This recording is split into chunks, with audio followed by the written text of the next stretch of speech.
Genesis 6:9. The world had grown dark.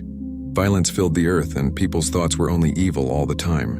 But among the crowd stood one man different from the rest. Noah, a man who walked with God. One day, God spoke to Noah. He revealed his grief over the corruption of mankind and declared that he would bring a great flood to cleanse the earth.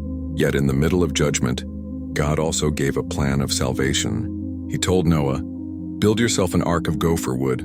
Make rooms in it and cover it with pitch inside and out. The length shall be 300 cubits, the width 50, the height 30.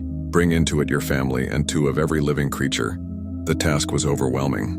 No one had seen such a thing before, a massive wooden ship built on dry land far from the sea. People mocked Noah. Day after day, as he hammered the beams and set the timbers, they laughed at the thought of a flood that would cover the world. Yet Noah did not argue back. He kept building. He kept obeying. Year after year, the ark grew, a silent testimony of faith and warning. And when it was complete, Noah gathered the animals just as God commanded. The lions, the doves, the oxen, the tiny insects all found their place. Finally, Noah, his wife, his sons, and their wives entered the ark. Then the door was shut, not by Noah's hand, but by God himself. And the sky broke open. Rain poured down for 40 days and 40 nights. The waters rose higher and higher until even the tallest mountains were covered.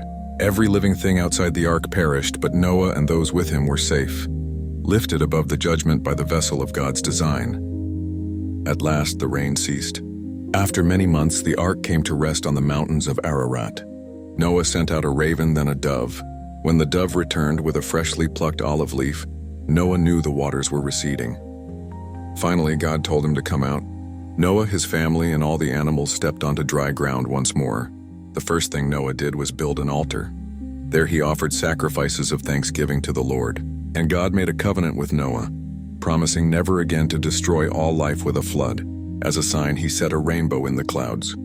Every time the rainbow stretches across the sky, it is a reminder of God's mercy, that even when judgment was deserved, he remembered his covenant of grace. Lesson: Noah's story is not only about judgment, it is about obedience, faith, and the God who provides a way of salvation.